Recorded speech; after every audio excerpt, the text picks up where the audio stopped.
Am I adulting good? I just don't know what I'm doing. I can't breathe. I feel so anxious. This is what it's all about. I just don't know what I'm doing. I can't breathe. This is what life's all about. I just don't know what I'm doing. Oh, what's going on? I don't understand. Welcome to the Am I Adulting Good podcast, where we talk about all things self-help and the reality behind trying to adult to our best ability in this world. We're your hosts, Brianna, Kriss, And I'm Caroline Savransky. and we are both in community mental health, so we've seen some pretty interesting things. Deciding to take on the journey of self-betterment is daunting and hard. Let's make the mistakes together and share what does and does not work. Because hey, are any of us doing anything right? And if we are, how would we even know? We will cover a variety of topics like the old self-sabotage, toxic relationships, finding yourself after a breakup, or perfectionism. Special guests will be invited for most episodes to share their experiences and wisdom. This podcast is aimed at anyone and everyone who needs a little bit of help getting their shit together and wants some company in doing so. We're in it for the laughs, but if we can learn something on the way, then that's good too.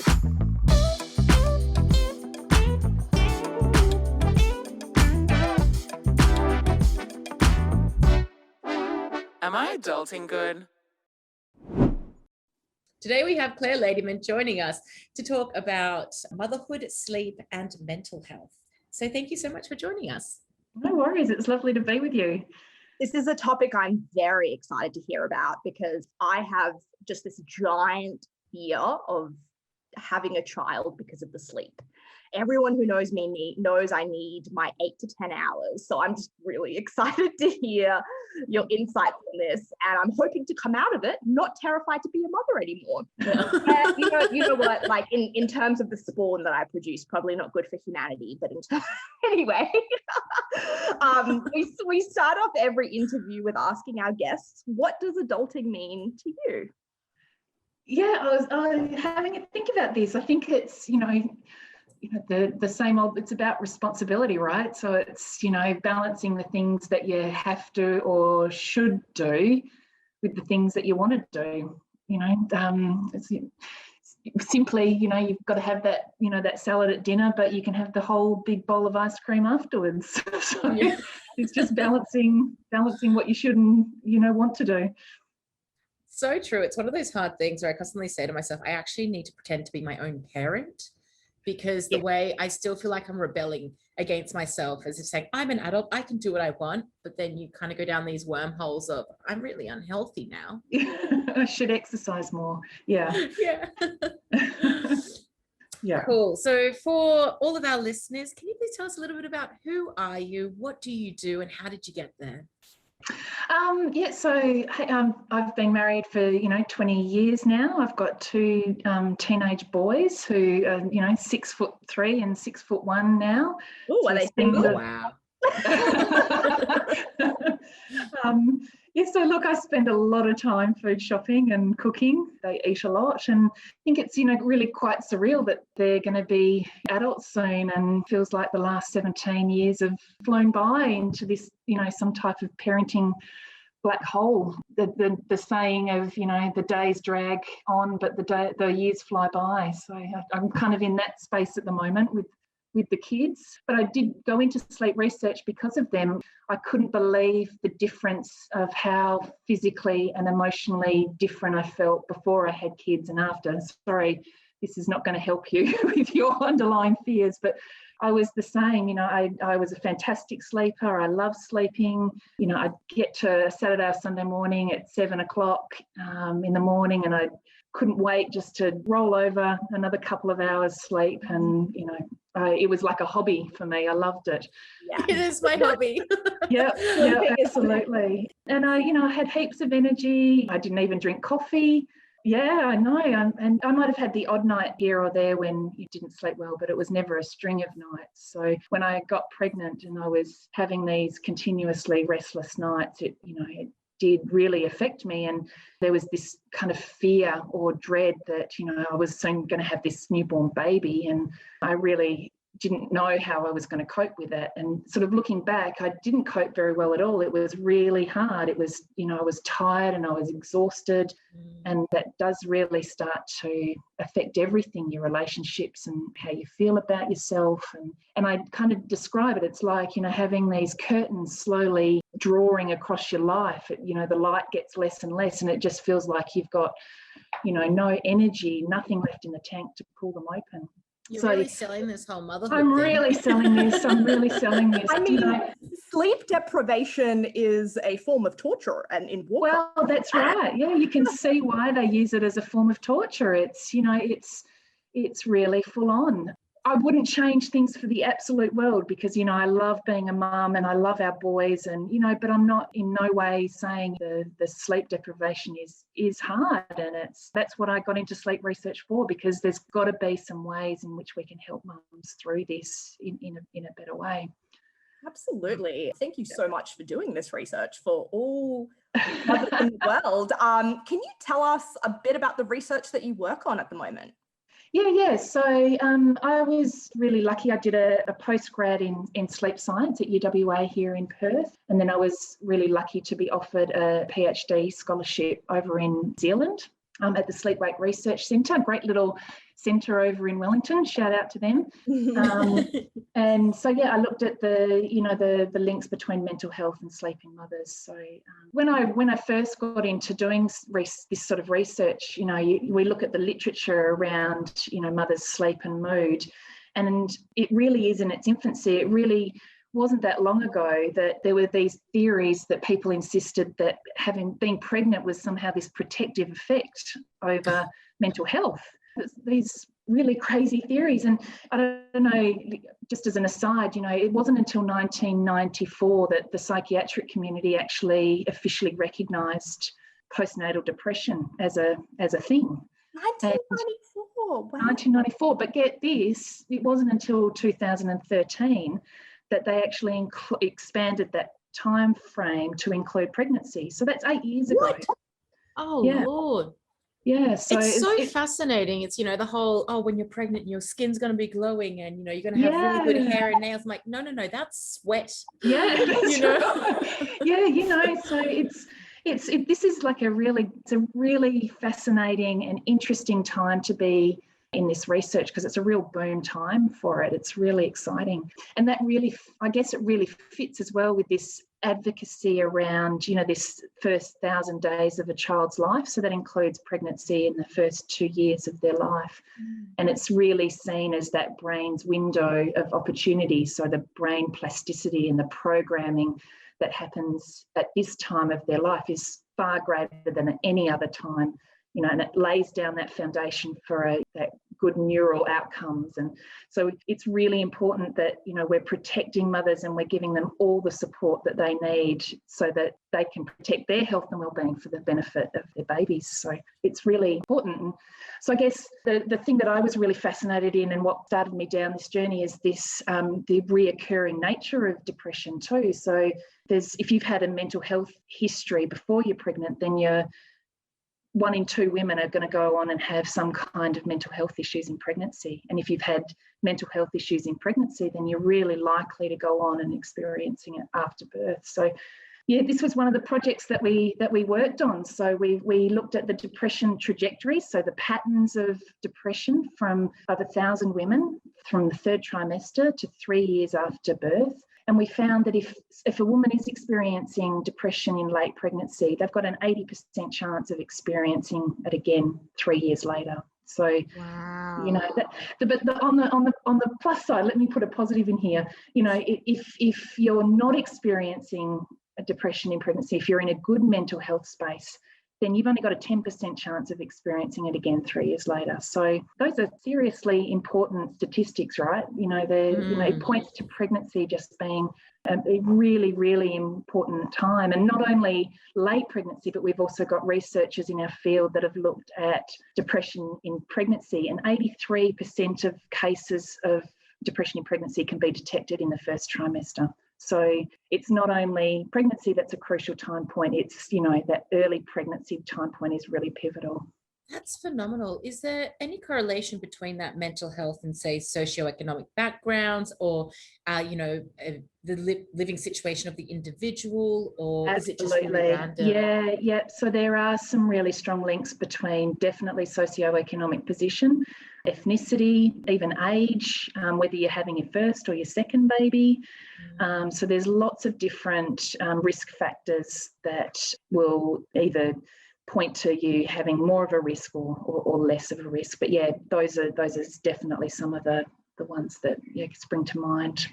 So, I mean, the mental health of the mother is so important. How does the sleep quality and ability to sleep affect the mental health of the mother? Yeah. So they've done some fantastic work with sleep advocacy in recent years. So sleep is now considered one of the 3 pillars of health. So to get sleep, nutrition and exercise. So sleep really allows your body that time to rest and grow.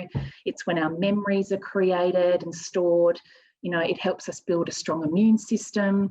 And when we have better sleep, we have better creativity, our judgment's better, we have reaction times better. We have increased clarity and focus in our thinking, and we can control our food cravings better. But when we don't have a good sleep, I guess that's when all the opposite of those things happen. So, we've got less focus, headaches, poor concentration, all those sorts of things. So, but apart from those acute type consequences, there's evidence pointing to an increased risk of disease. So cancer, dementia, diabetes, hypertension, those sorts of, and, even, less life expectancy. So, it does, sleep is so important. We really need as a society to start prioritising our sleep. You sent us this little fact that 24 hours of being constantly awake can result in the same level of impairment as a blood alcohol concentration of 0.1%. Yeah, so double the legal driving limit. Yeah, so if you think about these poor mums who sometimes actually have to go 24 hours, of being constantly awake at some point, their risk of having, accidents or some, if they're out on the roads or things like that, we've really, that's why sleep is so important for pregnant women and for new mums. So yeah. Gosh, so I'm thinking about those 3-day benders and staying up all night doing assignments or other recreational things. Yeah, not just mums, right? Yeah, not just mums. University students. Yeah, exactly. Well, that's, I mean, from my observation, I've done a lot of babysitting. I've known a lot of mothers and things like that. And I kind of have this thing, I haven't actually looked into the research of it, but a lot of the times when mothers are really struggling and they're just seen as, oh, I'm just tired, blah, blah, blah. And I feel like there's a lot of postnatal depression that is actually undetected. And how much do you think postnatal depression is attributed to a lack of sleep? I think, sleep and mental health are just so intricately linked. They have what we call a bi-directional relationship. So poor sleep is associated with poor mental health, but vice versa. So you can imagine how much of a vicious negative cycle that is to get out of. So about 80% of people with depression report sleep problems, and about 50% of people with sleep disorders like sleep apnea or insomnia experience depressive symptoms. So they are hugely linked. Yeah, I think if you are experiencing poor sleep, then part of it has got to be part of the way you're sleeping. They are just too linked for that not to be the case. We speak a lot about sleep hygiene and mental health and how vital it is for mental health. Yep. Is that even attainable for a new mum? How do you do that? Yeah. So, it is, but you've got, I guess, if you think about what's happening in pregnancy, every system in your body is going through change. So I think we've got to be realistic in the fact that if everything's changing for us, it's logical that our sleep is going to change as well. And some mothers have a great pregnancy and their sleep is great. And, so this isn't something that happens for all women, but there are some things that are happening physiologically, biologically, emotionally, throughout pregnancy that, it is going to affect sleep. So just looking, even if you look at the first trimester, so the 2 big pregnancy hormones. So progesterone, though, exponentially levels rise, but progesterone is a sleepy hormone. So if you are producing that much progesterone, of course, it's going to make you feel sleepy. And estrogen's the same. You will produce more estrogen in one pregnancy than you will for the rest of your life. Wow. Yeah, but estrogen is one of the main things that people think causes morning sickness. So that just makes you, anyone that's had a baby, that makes you feel incredibly exhausted. So you've got toilet trips, you've got sore boobs, you've got nasal congestion, all these things that you have to try and manage. But going back to that, it is a natural part of pregnancy. And again, for some women, they cope really, really well with that. But I think we need to, for the people that, maybe aren't coping so well, we need to give them strategies in how to manage that for them. Yeah, it's interesting. My sister's pregnant at the moment and it's a breeze for her. She's like, I'm due in 2 months and I didn't even realize I was pregnant. My other sister, she had, I forget what it's called, but she was vomiting excessively. She actually lost weight during her pregnancy. Then when the baby came out and she lost all fluid, she was lower than when she actually started. Wow. And it's insane, that difference. But I don't know. I also think it's hard when there are such different symptoms that do come with symptoms, as if it's a disease or something, but there's so many different outcomes of pregnancy when we kind of live in a bit of an unforgiving society, trying to work pregnancy into a full-time job. And if you already have other kids. Absolutely. Yeah. Trying to juggle all those demands, and yeah, it's crazy what we're telling these women, so many things that they should be doing as well. It's not just trying to balance, the logistical things of life, but we're giving them so much information. You should be doing this and you should be doing that, and so it's a fun time, right? It's they've got a lot to deal with. So I think if we can frame these things in a really positive way, then I think that will, that really helps. That gives them, evidence-based things, strategies that they can use to help them through. And I guess that's part of the thing that we did with our pilot sleep education research project. Is we got mums in their first trimester, and they were all women that had a history of depression. So they were quite vulnerable. Like we were saying before, if you've had a history of depression, you are more likely to relapse in pregnancy. So we got them really early in pregnancy, and we took them through this program from really beginning, and told them how sleep works and why it changes, and then these different strategies that they could use in different trimesters to try and help them get the best sleep they can. So we had some really amazing results from that. So if we're expecting sort of half of them to, have some kind of depression, we got all of the women through in that study with minimal depressive symptoms. So it was really amazing, really, really amazing. I've been doing a fair bit of babysitting for a 4 or 5 month old baby, overnight shifts. Yeah. So I'm up with the baby all night while she's crying, and it can take me 2 days to recover. I mean, I am out flat the next day. But then I speak to friends and colleagues who have babies and they can stay up with the baby all night and then go to work the next day. And this common folklore that I hear is that when you become a mum, something hormonally changes, like you can somehow function on less sleep. Is there any science to prove that, or are these mums just in survival mode? Yeah, look, I think the latter's true. Our bodies are so good at dealing with whatever we throw at them. So that's a common thing. It's like the people that say, "Oh, I can survive on 4 or 5 hours sleep a night." Our body is conditioned to work with what it gets. So, but that doesn't necessarily mean it's a good indicator of your actual health. We do talk to people about that. It's a simple question. How much sleep do you need to function well during the day? And people say, "Oh, well, I need 8 to 9 hours. I need 7." The minimum, suggestion that we should be getting a minimum of 7. But a good way to check on that is, you go on holidays for a week, maybe not using the first couple of days in that holiday, but maybe towards the end of the week or whatever. See how many hours sleep you're sleeping during the night without having to wake up to an alarm, and get an indication of actually how much sleep your body needs, and is it what you think it is? Is it what you're used to, or are you sort of, not giving yourself enough sleep during the day? And I guess once you've worked out how much you need in your normal everyday life, are you actually setting aside enough time to get that?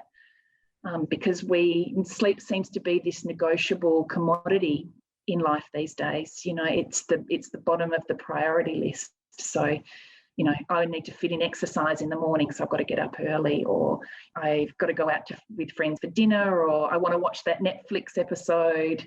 So, important, very important, that one. Yeah, it's so important.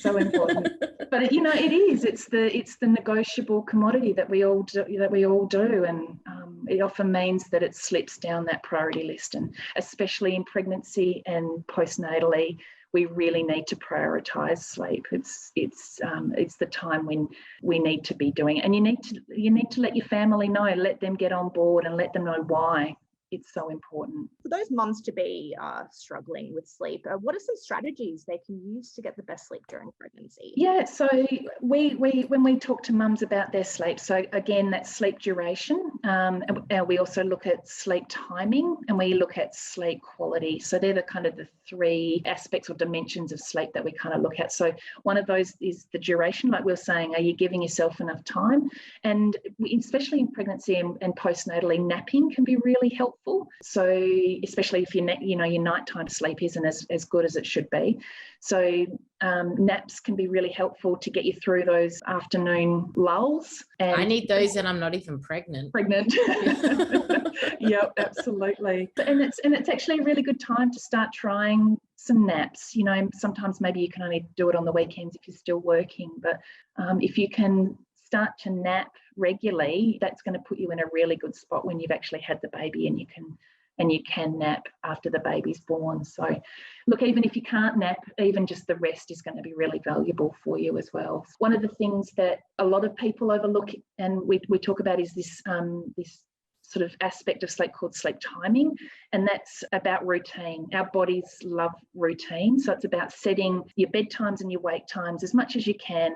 We all know that life gets in the way a bit, but as best you can, setting them to be as consistent as possible. So it helps your body know that you want to fall asleep when that time comes around, so you can fall asleep easier, and it also helps you wake easier in the morning when you've got those consistent times. So yeah, there's a few things that, we suggest that people do to set up those bedtimes. And one of those is setting up a bedtime routine. So things like dimming lights, sort of 2 or 3 hours before bed. The light is the main thing that our brains use to, send those sleep signals to the rest of your body. So dimming light, listening to, relaxation apps, reading books, all those things can really help set up your body for the best sleep that you can, because it will be expecting it. So yeah. What about sleep position? Because I believe you're not meant to sleep on your back when you're pregnant, but when you're not pregnant, you're meant to sleep on your back. So, so yes, there's some very solid evidence that's come out recently. Well, not even recently, but in the last sort of 4 to 5 years. But so from 28 weeks onwards, there's quite a substantial risk of, if you're sleeping on your back, then that could lead to stillbirth. So the research that's come out is really mixed around whether left or right side is best. And at this stage, there is no particular side that is better than the other. Sleeping on your left side can be better for indigestion. I know that. So there's benefits for sleeping on your left-hand side anyway. But is that to keep your liver nice and comfortable? It's keeping your stomach lower than your esophagus, so it's keeping all the food that you've just eaten in your stomach. Smart. Yeah. So what the thing is, it's only really from 28 weeks that it becomes an issue, that those links between stillbirth and sleeping on your back. So if you're a tummy or a back sleeper, it's probably a good idea maybe in that first trimester to start sleeping on your side, so you can get in the habit of sleeping on your side. So once you have given birth and you're a new mum and you're on your baby schedule, and God knows their schedule, I've heard they can be awake every hour on the hour or every few hours, How can you sort of like induce a nap? So I've heard that every time the baby naps, you should have a nap. How do you kind of induce that so that you can make the most out of their nap? It's really, even for me, like I'm not a napper. I never have been. So it's really hard for me to tell people that find it hard to nap, well, you should be napping, because I know some people can nap during the day and they do it easily, and some people just can't. So what I like to say is, give it a go. Like I said before, even if you can't sleep, the rest is going to do you look good.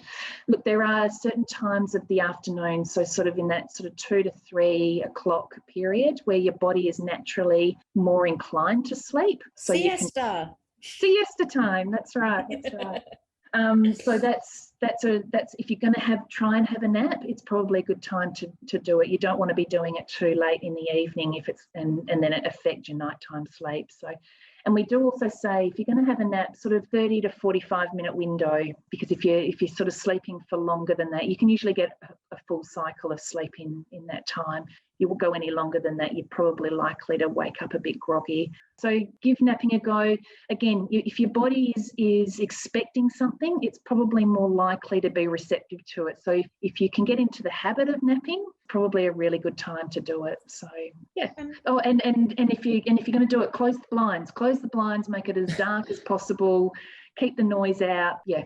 And what about when the baby is born? Because as I said, I'm at the age at the moment where a lot of people around me are having babies, and they're all dealing with those first 6 months to 12 months very differently, especially in terms of prioritizing their sleep to prioritizing, the comfortability of the baby and all the rest. And I have a friend who just recently gave birth, and she's co-sleeping because it's the only way that she can actually prioritize her sleep a little bit.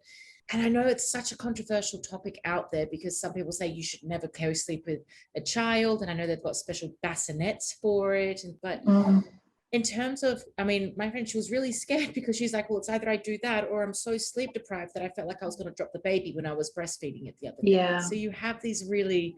Absolutely. Yeah, look, and this is what I mean when, we give mums so much information, and there's these whole do's and don'ts, and you should be doing this and you shouldn't be doing that. And I think, a lot of it, you've got to be able to just do what feels right for you at the time. If you want to co-sleep and you can do it safely and that works for you, by all means. But if you want to, have the baby sleeping in another room, that's your decision, and go with it. I think postnatal sleep and baby sleep is certainly not my expertise, but I know as a mother, you're doing what's right for you at the time, and yeah, you've got to just go with that and go with your gut instinct sometimes, I think. Yeah. So where can people find some resources on all of this?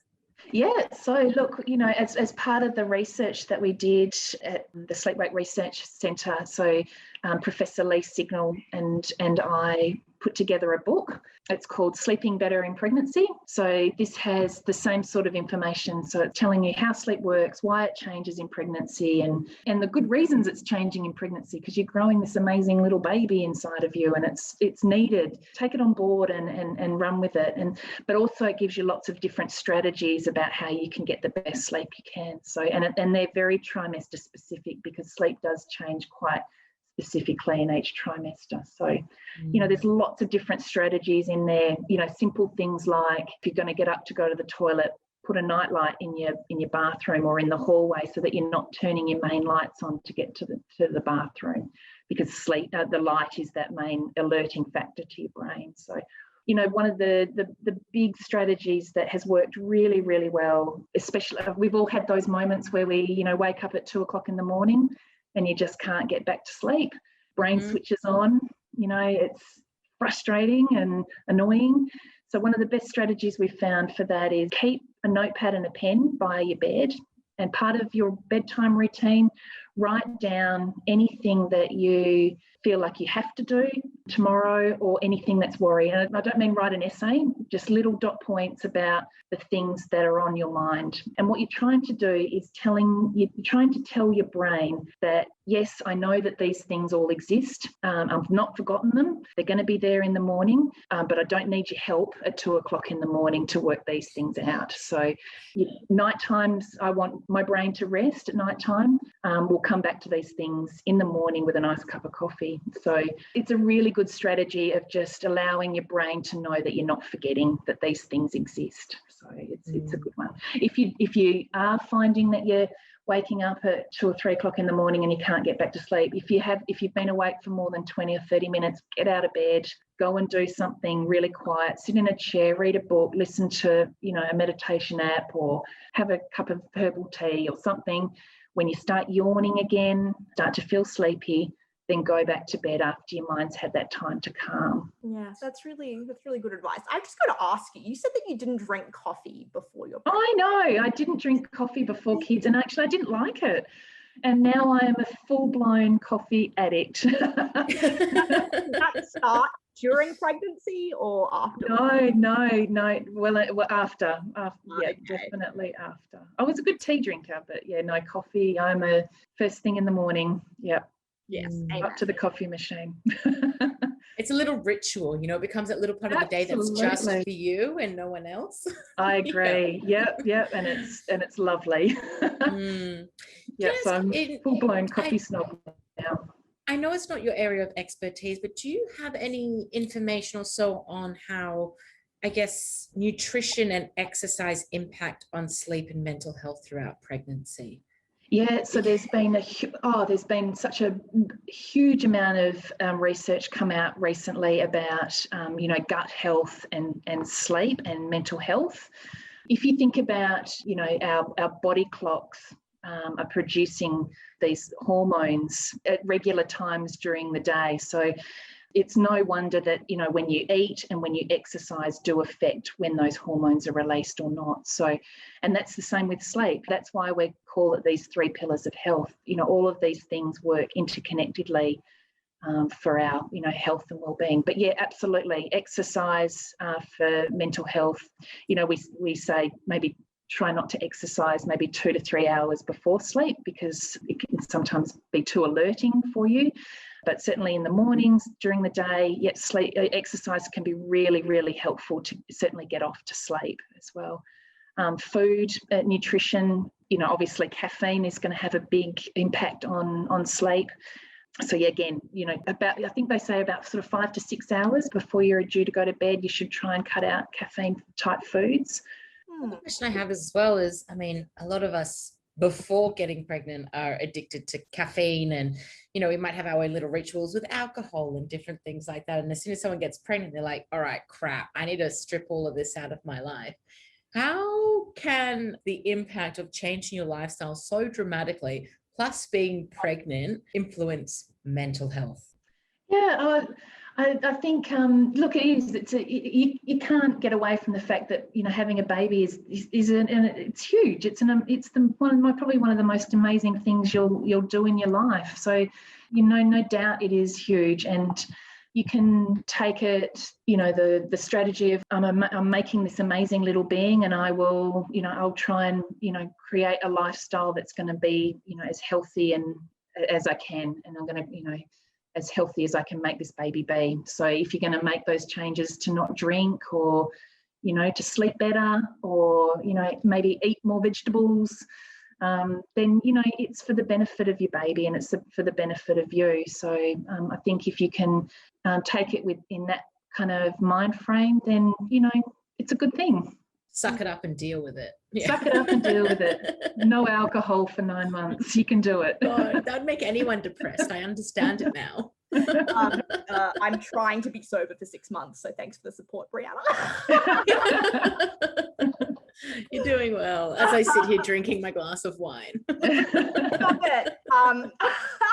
We always we like to finish off our interviews with a holy trinity. So we're going to ask you about a gratitude, a brag, and a desire you currently have. So look, my desire is probably a bit a bit cliched. I just want family and my friends to be happy and healthy. That's kind of, I want my boys to be able to get through their teenage years and their early 20s in one piece. Look, my brag is probably, my book. It's been a lot of work, but I'm hoping it really does help a lot of women out there to get the best sleep they can, to be in the best mental space that they can. And my gratitude is, I take my hat off to mums out there, every day. They are just doing the most amazing job. And it's really sometimes quite unrecognised by our society, what they do and what they deal with, each day. So hats off to them. Go mums. That's wonderful. You sent us a beautiful poem. Oh, yes. Yeah. Have I got time to read it? Yeah. Maybe please share that with us. That would be wonderful. It's beautiful. It is really lovely. And I found this one. It's written by a lady called Annalise Lawton. And I'm going to apologise because I sometimes can't get through this poem without having a bit of a teary moment. But I think it just, the same as what I was saying, we need to look after our mums. They do an amazing job, and I guess this is what this poem's about. So it's called Mothers Are Important Too. So after my boys were born, there were appointments to check their latch, to check their weight, to check their hearing, to check the colour of their skin for signs of jaundice. There were appointments. There were regular pokes and prods. Their well-being was front and centre. I'd say when it comes to our healthcare system, they were well taken care of. And then there was me, a first-time mum without a clue, engorged, bleeding and stitched up, sent home with some painkillers and stool softeners, thrown into motherhood with the expectations my instincts would kick in, that I would know how to handle colic and late-night feedings, that breastfeeding would come as nature intended, that my husband would sense my spiral into depression, that I would know how to live in my new and very foreign body, that my stomach wouldn't make me feel hideous, then that my mind wouldn't make me feel less than they deserved. No one poked me, no one prodded, no one checks my stitches, my healing or my sanity until 8 weeks postpartum. And even then it was a pat on the back and I was sent on my way. Our world forgets about mothers. We slip through the cracks and we become background noise. And in that we learn our role, our place in the family unit to always come last. Folks, we can't put mothers last. Our babies need us to be healthy and to know that we are worthy, to know that motherhood, while natural, can sometimes feel like the least natural role in our life. And that deserves attention, that mothers deserve attention. We need our world to fuss over us the way they fuss over 10 fresh fingers and 10 fresh toes. We need to be seen, we need to be heard. We need someone to not only ask if we're okay, but to check time and time again just to be sure. We're not just a uterus. We're not just a lifeline to a new and precious soul. We're mothers. We need someone to make sure we're okay too. Wow, that is so powerful. Beautiful, huh? What you mentioned about how, being a mother is one of the most natural things in the world, but can feel the most unnatural. Yeah, I think that's, again, being a mum is the most amazing thing I could possibly imagine that I would have done in my life. But it's not, there are times when it's not easy and there's times when it's beyond beautiful. It's an amazing journey, just like they say. And I think if mothers can come together and support each other, if we have communities and governments that, really support our mothers, then we're going to have stronger communities and stronger kids and stronger families. Wow, that's amazing. Thank you so much. I mean, it's so powerful. It's so true. Just these words, because we don't look after the mothers enough. They kind of get swept under the rug and they're expected to know how to do all these things. And there's so much out there on pregnancy and what to expect during pregnancy. But as soon as the baby's out, you're left on your own.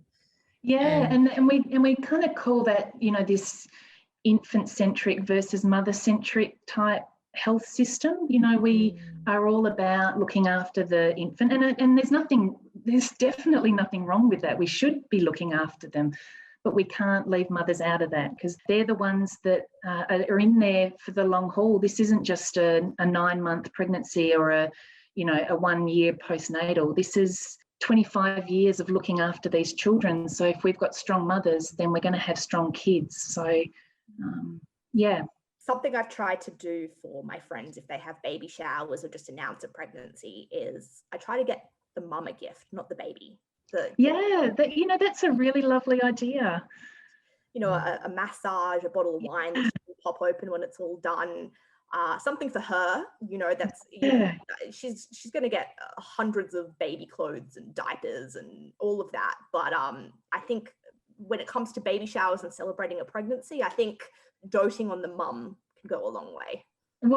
That's such a fabulous idea. Yeah, great idea. It really makes me think of all the families, well, I should say mothers and partners and children that don't have external family around, and how difficult that would be. I mean, my sister had a baby just over a year ago, and she lives with my grandmother and my grandmother's partner, and she said the invaluable knowledge she got just by being around someone who's been through it all before. Yeah, absolutely. Yeah, they say that it takes a village to raise a child. So our mums and our grandmothers have so much knowledge and so much wisdom. And our mothers group, I can't begin to describe, how the support of your own generation and your own cohorts of people can be. Just knowing that things are normal. My son's got this, weird rash, or he's doing this bizarre thing, and another mother says, oh yeah, mine's doing that too. And just that knowing that it's normal, and I guess that's where it comes down to, the whole thing around sleep and mental health. It's an anxious time, and that's okay. Yes, your sleep's going to change, and that's okay. It's not something that we have to be worried about, or, and obviously, if that gets too out of hand, of course, we're going to try and seek help for it. But just knowing that things happen the way they do, and you're going to try and get through it the best you can. Thanks so much, Claire. Thank you for sharing your wisdom, and we will link your book in our bio. Lovely, thank you. Yeah, and whichever resources you've sent us as well, we'll put that all down there. Thank you so much. Thank you on behalf of society for doing this research that you're doing, and for really, I guess, tapping into something that has been swept under the rug for a very long time. Thank you, and thanks for inviting me on. It's great. Anytime I can get to talk about this, it's great. So the more we can get this out into the realm, then it's fabulous. So thanks very much for having me on. Thanks for listening to the Am I Adulting Good podcast. We hope you guys are getting out of it as much as we are, and are learning a trick or two about how to adult. Please give us a review and a 5-star rating, like our podcast, and follow our channel on whichever streaming app you're using. It really helps us reach more people and build our community. Hit us up on Instagram at Am I Adulting Good. Also, remember to send us your Holy Trinity and share your stories with us at amiadultinggood@gmail.com. Each week, we'll share one of our adulters' emails, and that could be you. Seriously, we love hearing from you. Keep doing your thing, adulters. We love you. We love you.